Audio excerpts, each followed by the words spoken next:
It began with a bold move. Donald Trump, brimming with confidence, was prepared to command the stage. However, within moments, Congresswoman Jasmine Crockett turned the tables with her composed precision and undeniable honesty. By the third question, Trump wasn't just faltering, he was searching for an exit. The auditorium was charged with intensity, the lights glaring, the cameras capturing every second, and the atmosphere buzzing with anticipation. This wasn't a typical political event. It was a volatile moment waiting to ignite. The spark came when Trump leaned into his microphone, pointed at Crockett, and issued a challenge that silenced the room: "Let's have a real debate." The audience gasped, torn between disbelief and excitement. Whispers filled the air, chairs creaked, and all eyes turned to the woman he had called out. Congresswoman Jasmine Crockett, dressed in a sharp navy blazer and exuding calm resolve, didn't waver. She locked eyes with Trump and, with a voice that sliced through the tension, replied, "I'm ready." The crowd stirred again, this time with a sense of reverence. What had been a routine panel discussion, filled with predictable talking points, transformed into something extraordinary. This was now an unscripted showdown between two starkly different figures. Trump had been in his element all evening, dominating with his signature bravado, landing pointed remarks, and controlling the pace like a seasoned performer. But he had clearly misjudged his opponent. Crockett had been quiet until then, observing, strategizing. When the moment arrived, she didn't just meet it, she seized it. The moderators, caught off guard, realized this wasn't part of the plan. There were no guidelines for this. But with the audience buzzing and cameras rolling, they knew they couldn't stop it. The stage no longer belonged to them. Trump adjusted his posture, certain he had cornered her. In his mind, this was his chance to assert dominance, a classic tactic. But Crockett remained unfazed. She leaned back, crossed her legs, and waited for the first question. In that brief silence, the dynamic shifted. Crockett, a former public defender, was no stranger to high-stakes confrontations. She thrived under pressure. Trump, on the other hand, was playing to the crowd, relying on his ability to captivate with quips and charisma. But this wasn't a rally filled with loyal supporters. It was a diverse audience, curious, critical, and eager for substance. And Crockett was prepared to deliver. The moderator, still reeling, regained his composure and announced, "If both agree, we'll proceed with a direct debate." It was official. Trump had opened the door, and Crockett stepped through without hesitation.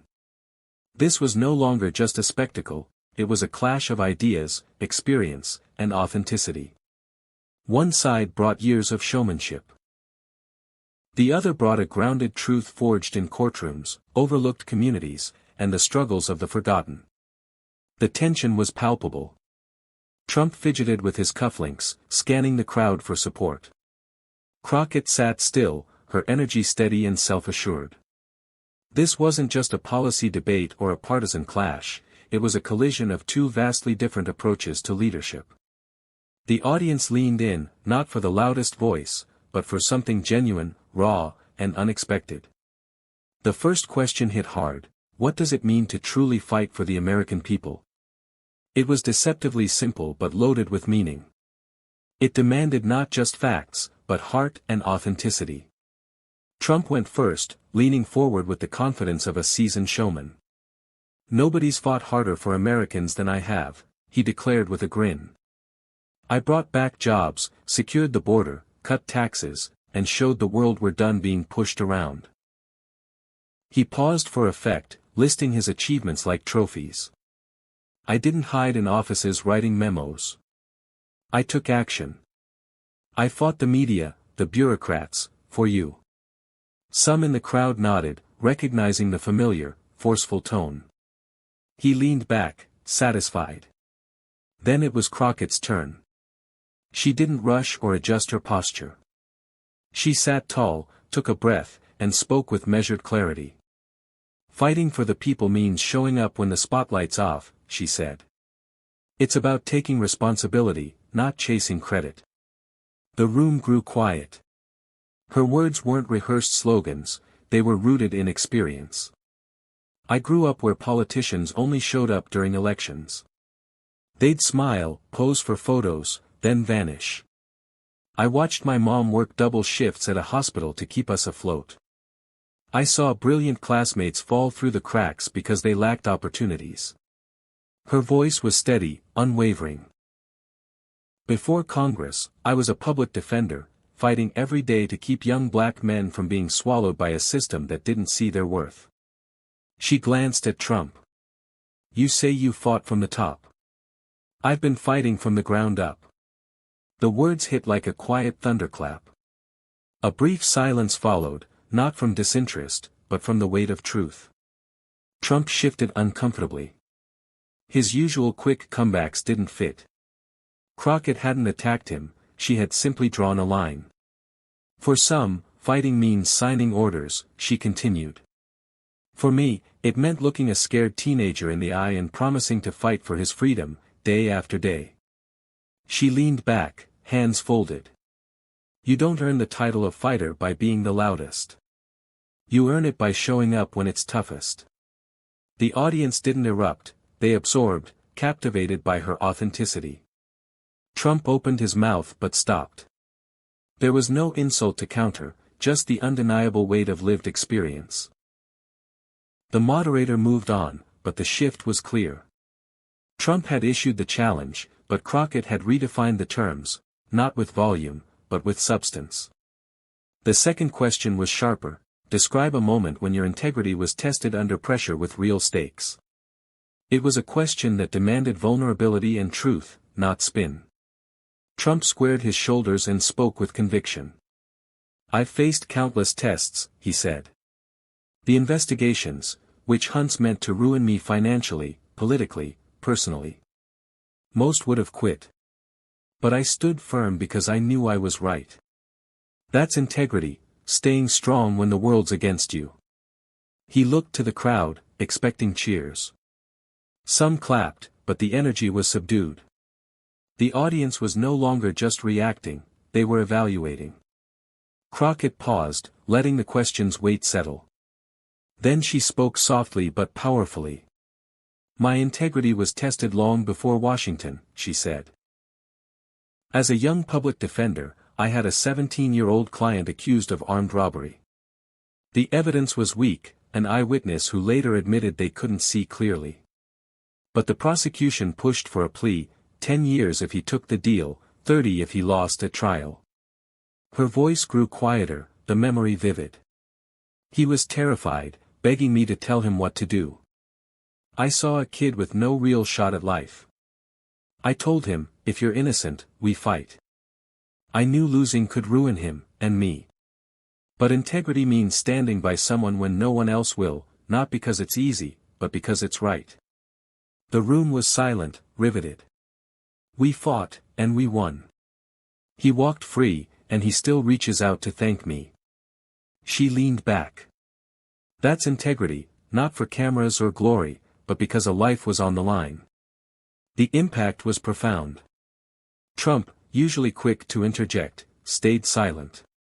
Crockett's story wasn't political, it was human, raw, and unassailable.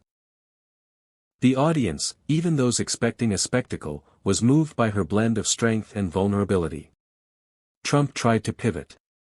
That's a nice story, he said with a strained smile, but leading a nation is bigger, countries, economies, trillions of dollars. Crockett didn't miss a beat. If you can't handle one person's life depending on you, she replied, how can you handle millions? The words weren't a jab, they were a challenge. Trump didn't respond. The third question was the turning point, the moment Trump's confidence began to crumble. The moderator asked, what would you say to a working-class family struggling to survive, one that trusts neither party? It was a raw, honest plea for connection. Trump jumped in, eager to reclaim the stage. I'd tell them they were better off with me, he said, pointing to the crowd. Prices were lower, jobs were plentiful, the world respected us. People want results, not promises. They want someone who wins, secures the border, protects their communities. I've done it before, and I'll do it again. His tone was bold, familiar, but the applause was thinner than he expected. Then came Crockett's response, and it changed everything. She folded her hands and spoke calmly. You're right, people are tired. But they're not just tired of talk, they're tired of lies. The room went still. You say they were better off under you. Let's talk about that family. Maybe they're in Texas, working 2 jobs, still unable to afford healthcare, choosing between medicine and food. Trump scoffed faintly, but Crockett pressed on. Maybe their rent spiked, their school lost funding, their relative lost a job when a factory closed, despite your promises. When they needed help, they didn't see a president, they saw a man golfing and tweeting insults. A sharp murmur rippled through the crowd. Trump's expression hardened, his smirk gone. That's not fake, Crockett said firmly. That's what I hear on front porches, in churches, in clinics. I don't need a private jet to know their struggles, I've lived them. She wasn't debating, she was bearing witness. Those families want truth. They want clean water, safe streets, fair wages, and respect. They want a leader who sees them, not just their own reflection. The words cut deep. Trump, usually quick to counter, was silent. His hand twitched toward his water bottle but stopped. He wasn't just quiet, he was shaken. Crockett concluded with steady conviction. I don't have every answer, but I'll never act like I'm the only one who matters. Leadership isn't about your brand or your vendettas, it's about service. The silence that followed was heavy. The moderator didn't move. Trump realized this wasn't just a tough moment, it was a miscalculation. He had challenged Crockett expecting a performance, but she wasn't there to entertain. She outmatched him with authenticity, empathy, and connection to the people he claimed to champion. He sat, visibly regretting his move. The final question sealed the night. What do you want Americans to remember about you after tonight? It was personal, a chance to define their legacy. Trump spoke first, his voice quieter than before. I want people to remember I fought, he said. I took on the establishment, the media, everyone, because I love this country. I didn't need to run, I had it all. But I did it for America. He looked at the camera, seeking connection. I made America strong, respected. I'll do it again. The silence was stark, no applause, just a tight expression on his face.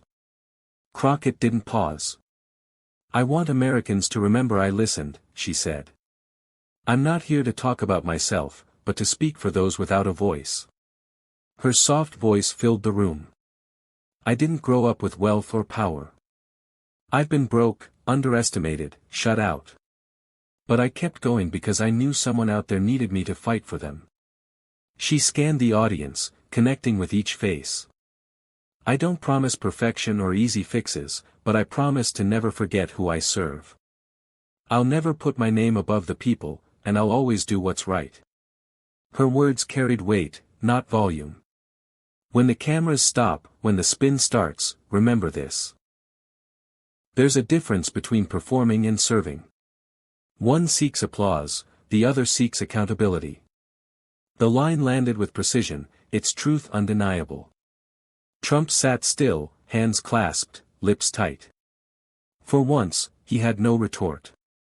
The moderator thanked them both, and the lights dimmed. The audience rose slowly, as if leaving a courtroom after a verdict. It felt like a trial of leadership and character, and the outcome was clear.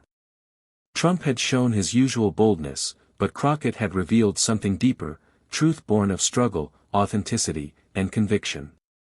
As the room emptied, one thought lingered: Trump had challenged her, and he never saw her coming.